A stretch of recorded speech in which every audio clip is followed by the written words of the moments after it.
celjska poslanka Janja Sluga vložila dopolnjen zakon o sanaciji Celjske kotline. Ob svetovnem dnevu oživljanja opozorili na pomen znanja temeljnih postopkov oživljanja. V Šentjurju po enoletnem premoru znova pripravili tradicionalne bučnice. 26-letni Celjan Žan Šket dosegel nov državni in evropski rekord v ulični vadbi v vzgibih v svoji kategoriji. Spoštovane gledalke, cenjeni gledalci, lepo pozdravljeni in vabljeni k spremljanju dogodkov dneva na televiziji Celje. Celjska poslanka Janja Sluga je v zakonodajni postopek znova, že tretjič, vložila predlog zakona o sanaciji Celjske kotline. V maju je v zakonodajni postopek že vložila predlog zakona o sanaciji, prejšnji teden pa je oddala dopolnjen zakon. Pri njegovem nastajanju so sodelovale civilne iniciative Celja in strokovnjaki, po novem pa tudi mestna občina Celje. Prejšnji petek je celjska poslanka Janja Sluga v zakonodajni postopek znova že tretjič vložila predlog zakona o sanaciji Celjske kotline. Ja, zakon sem v resnici vložila med poletjem. Potem se je pa čez poletje okrepil dialog s civilno družbo, okrepil dialog z mestno občino Celje in vmes se je zgodilo še eno zelo pomembno poročilo Evropskega računskega sodišča, ki je ravno načelo onesnaževalec plača proučevalo po vseh državah Evropske unije. In to je tudi zelo pomembna sprememba v novo vloženem zakonu o sanaciji Celjske kotline, saj vključuje implementacijo okoljskega načela onesnaževalec plača. Evropsko računsko sodišče je ugotovilo, da se to načelo zelo slabo uveljavlja in dalo noter neka priporočila, da je treba uveljavljanje tega načela ukrepiti. Jaz se seveda s tem strinjam. Potem pa smo tudi na podlagi pripomb mestne občine Celje v resnici v samem besedilu okrepili monitoring, dodali nekatere nove ukrepe, tudi mogoče malo uskladili samo izrazoslovje in ker je bilo toliko popravkov, sem se odločila, da sem približno 3 tedne nazaj samo besedilo umaknila iz procedure in popravljenega v petek ponovno vložila z istimi sopodpisniki. V petek naj bi potekal kolegij državnega zbora, ki bo obravnaval omenjeni predlog in takrat bo jasno, na katero sejo bo uvrščen. Sledila bo obravnava na delovnem telesu in v najboljšem primeru še na plenarni seji. Poslanka Janja Sluga je predlog zakona vlagala že pred 4 leti, a je ta v državnem zboru padel. Ampak zelo pomembna posledica tega zakona, te debate, ki je bila takrat zaradi tega, je to, da je država pristopila k sanaciji vrtcev.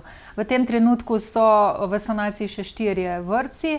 V letošnjem letu je zato predvidenih strani države, seveda Ministrstva za okolje in prostor, približno 900 tisoč evrov, v naslednjem letu še 600 tisoč in konec naslednjega leta naj bi bila sanacija vseh vrtcev končana. Ker pa seveda sam posluh trenutnega ministra meni ne zadostuje, bi rada dosegla, da se sprejme neka zaveza, ki bo v resnici tudi naslednji vladi naložila, da s to sanacijo nadaljuje. To pa pomeni, da je potrebno sanirati najbolj kritično točko, torej staro Cinkarno. Dodali smo še druga igrišča, šolska igrišča in ostala, s katerimi prihajajo v stik otroci. In pa glede na zadnje analize nadzemnih in podzemnih voda, torej voglajne hudinje in podzemnih vod, tudi sanacijo teh, ker se je izkazalo to za zelo pomembno. Dodali smo obveščanje prebivalcev, na katerih območjih je vrtnarjenje, se pravi za zelenjavo, ki je vsak dan na naših mizah, nevarno. In biomonitoring za otroke do vključno 9. leta starosti, ker se je nekako stroka poenotila, da je ta starost tista, kjer pa lahko na dolgi rok nekako že spremljamo rezultate in učinke. 16. oktobra obeležujemo dan oživljanja, v Evropi že 9. leto zapored, po vsem svetu pa 4. Namenjen je predvsem osveščanju o pomenu znanja temeljnih postopkov oživljanja. Tudi v Sloveniji je ob tem dnevu potekalo več akcij. Pod skupnim nazivom Slovenija oživlja jih je pripravila Zveza študentov medicine Slovenije s partnerji. Stojnico so v soboto postavili tudi v celjskem mestnem središču. Dnevno v Sloveniji v povprečju zastoj srca doživijo 4 osebe, zato je znanje oživljanja izjemnega pomena. Tukaj danes v bistvu predstavljamo, kdo sploh potrebuje oživljanje, torej prepoznava srčnega zastoja pri ljudeh in kako potem v tem primeru ukrepati, torej koga je treba oživljati in kako se to izvaja. In pa pač probamo razjasniti dvome v zvezi s tem, mogoče strahove premagati, pa dati možnost, da se proba praktično izvesti temeljne postopke oživljanja na lutkah, preden je to bog ne daj treba zares. Zlasti pomembno je hitro ukrepanje, saj vsaka sekunda šteje. Srčni zastoji se dogajajo vse povsod, največ se jih zgodi v domačem okolju, kar 70%. In tukaj pač nobena zdravstveni sistem ne more biti organiziran tako, da bi zdravstvene ekipe prišle toliko hitro, ker pač, če se zgodi srčni zastoj in če ni oživljanja, vsako minuto pade možnost preživetja za 10%, ne? In torej pač s pravočasnim oživljanjem lahko povečamo možnosti preživetja tudi za 5-krat. V zadnjih letih smo na številnih lokacijah tudi v naši regiji dobili prosto dostopne defibrilatorje, s katerimi lahko pomagamo pri oživljanju. Uporaba ni zahtevna, defibrilator daje tudi zvočna navodila. Defibrilatorji so povsod javno dostopni, so na mnogih mestih javno dostopni. Tudi če kličemo na 112, nam bodo tam dispečeri povedali, kje je najbližji defibrilator. Tudi tukaj imamo možnost preizkusiti uporabo trening defibrilatorja v varnem okolju. In vam mogoče ni odveč povedati, da če smo sami, ne hodimo v defibrilator, ampak pač so stisi ključni. Defibrilator je samo tisti dodatek, ki nam omogoča nadgradnjo oživljanja, ne? Torej osnova so še vedno stisi prsnega kosa. Ob stojnici v Celju so se ustavili številni mimoidoči, nekateri so le spremljali prikaz oživljanja, spet drugi so poskusili tudi sami. Večinoma, ker imajo nek interes, bi radi pomagali, pa mogoče se jim malo zatakne pri tehniki. So da jim to že videli recimo na izpitu za prvo pomoč za avto, pa zdaj, ko se zopet spomnijo, saj to smo pa že nekaj videli, pa potem z veseljem nadaljujejo v bistvu vajo tukaj, kako se to izvede. Zastoj srca izven bolnišničnega okolja je najpogostejši vzrok smrti v razvitih državah. Ob hitri in ustrezni pomoči očividcev, pravijo organizatorji akcije, pa bi lahko rešili še več življenj. V Šentjurju je tudi letos Razvojna agencija Kozjansko pripravila tradicionalno jesensko tržnico Bučnice 2021. Po enoletnem premoru, ko je lani zaradi epidemije niso mogli organizirati, so tako že 14. na stojnicah ponudili bučnice, jedi iz buč, pa tudi druge lokalne sezonske pridelke in izdelke domače obrti. V ospredju dogajanja je bila seveda tudi letos šentjurska bučnica. Kot pravijo po svetu, poznajo predvsem sušena bučna semena, šentjurske bučnice pa so izdatno soljene, peka pa sladkorja v semenih preobrazi in jih naredi še bolj okusne. Letina mora biti prava, bučnice je že seme, mislim, ko se že dolgoletno seme, ko ga imamo, že od babice v bistvu, ne, se to deva naprej. Je taka stara tradicija tukaj, tudi v Šentjurju. Bolj pečene, da so pečene, mi jih pečemo v pečici, včasih si jo v peči, mi pa zdaj v pečici pa slane, da so fajn slane, da se da pol dober pit mošt, pa vino ali pivo tudi velja. Morajo biti polne pa lepo pečene, tako da so pol ljudi zadovoljni s tem.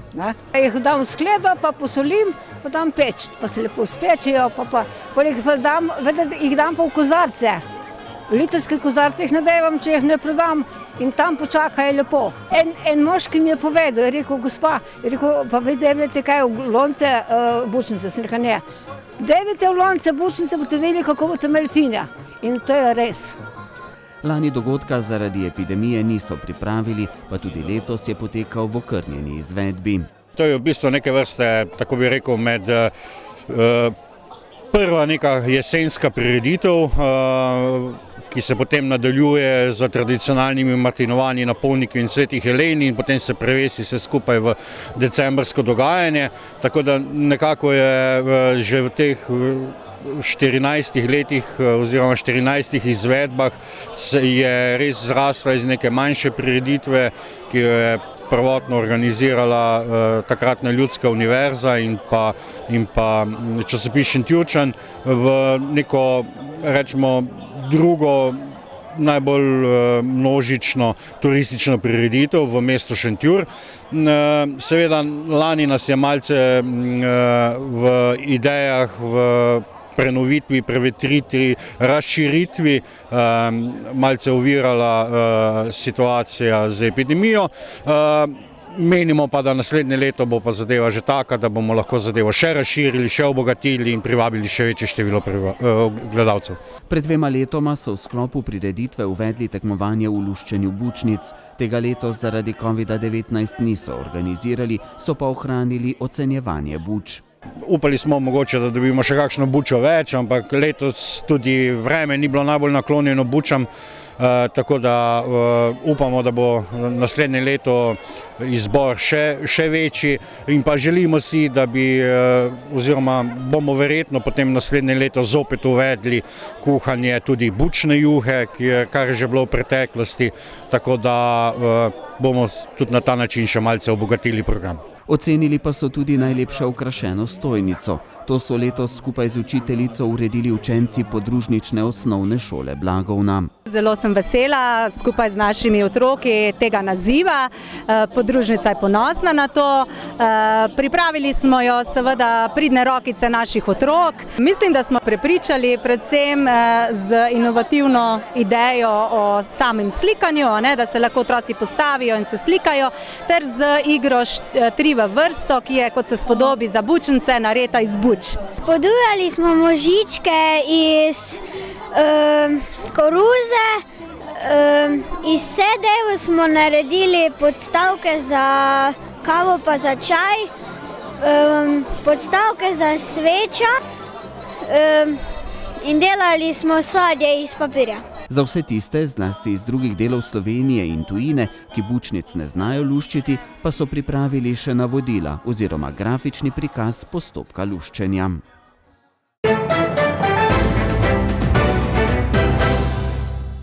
Šestindvajsetletni Celjan Žan Šket je postavil nov državni in evropski rekord v ulični vadbi v vzgibih v svoji kategoriji. Na drogu mu je v minuti in 23 sekundah uspelo narediti 59 vzgibov, njegova prejšnja rekordna znamka je znašala 54 vzgibov. Žan Šket je v mladih letih treniral rokomet, pred 11 leti pa se je začel ukvarjati z uličnim fitnesom. Nažalost sem se na nek način skregal z trenerjem, oziroma jaz v njegovem imenu nisem bil zaželjen, ampak globoko v meni je bil ta šport mi bolj priljubljen. To sem šele ugotovil takrat, ko sem nehal trenirati rokomet, tako da od takrat naprej sem se še lahko samo bolj posvetil in sem videl, da je to res tista stvar, ki jo jaz rad želim in bi jo rad delal naprej. Žan Šket je že pred leti 54 vzgibi postavil rekordno znamko v Sloveniji. Tokrat mu je uspelo rekord še izboljšati. Danes sem postavil uradno državni slovenski rekord, ampak glede na to, da je bila številka 59, mislim, da je to tudi v moji kategoriji evropski rekord po teh pravilih, teh standardih, kot smo jih mi tukaj imeli. Ta pravila so, da je trup načeloma mora biti raven, ne smeš si pomagati z nogami, z momentumom, brada mora iti čez brado, čez štango. In roke, iztegnitev rok mora biti vsaj 95%. To so bili široki nadprijemi, poznamo tudi podprijem. Ponavadi se na tekmovanjih cilja podprijem in nadprijem. Nadprijem je širok ali pa ozek. Žan je bil prepričan, da mu bo uspelo postaviti novo rekordno znamko. Potihem je upal na številko 60. Bil sem samozavesten, da bo šlo fiks prek 55, ampak iskreno nisem mislil, da bo šlo 59, čeprav v glavi danes na rekord sem šel za številko 60. In kako bo Šket zdaj novo rekordno znamko verificiral pri ustreznih organizacijah? V dogovoru sem z Športno zvezo, z Branetom Črepinškom. Prav tako ga bom objavil na Facebook, na vsa socialna omrežja. In sodnik je ocenil, da je vsak dvig šel skozi, mislim, da moja brada šla skozi štango tako da iztegnitev rok pa lahko sami precenimo na posnetku. Od tukaj naprej, kar smo mi danes naredili, bomo začeli graditi, bomo probali ustvariti neko zvezo. Uradna pravila za ta rekord smo že postavili, prav tako smo postavili kategorije glede na kilažo. In zdaj od tukaj naprej bomo probali graditi še različne rekorde, različne discipline. Tako da vse ob svojem času. Nova rekordna znamka 26-letnemu Celjanu odpira vrata tudi za sodelovanje na mednarodni sceni. 2013 pa 2014 sem sodeloval na svetovnem prvenstvu v Latviji in 2014 v Zagrebu. To odpre mnoge poti za mene. Končno, upam, da mi bo uspelo, da se lahko sfokusiram na 150% na šport, da ne rabim zraven delati, ker mislim, da ni profesionalnega športnika, ki bi zraven ob športu delal 160-200 ur, tako kot sem jih jaz. In kako se Žan Šket pripravlja na podvige, kot je bil Petkov, ko mu je uspelo postaviti novo rekordno znamko? Konsistenca, disciplina, več let, od A do Ž, od spanja, od hrane, od treningov, od koncentracije, vse, terapije. Vsak, kar počne profesionalni športnik. Žan Šket upa, da mu v prihodnosti ob treningih in tekmah ne bo več potrebno hoditi v službo.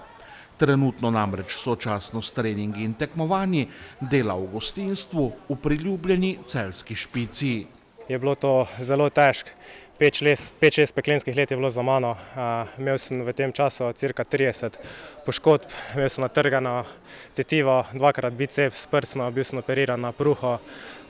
Mnogo injekcij sem dobil za burzo v Ljubljani, za ramena, kjer se kaže nesimetrija od rokometa, ki mi je pustil posledice, ampak z vso to ekipo, ki sem se zgradil z leti, nam je to uspelo. Prav tako ob strani mi je vsa ta leta stal Matej Čebokelj, ki smo z današnjo upravljeno jutranjo terapijo, jih imamo v 5 letih 436. Za konec pa nam je Šket zaupal, komu posveča nov državni in evropski rekord. Rekord bi rad posvetil Ervinu, Markotu in Nejcu, ki so bili žal deležni hude prometne nesreče. Prav tako bi rad posvetil svojemu dediju in babici. In zahvalil bi se rad vsakmu, ki mi je stal ob strani. Seveda tukaj grejo največje zasluge Mateju Čeboklu, Matija Joštu, moji družini, vsem možjem krogu. In hvala tudi vsem tistim, ki me niso podpirali, ker so me sam dvignili eno stopničko višje.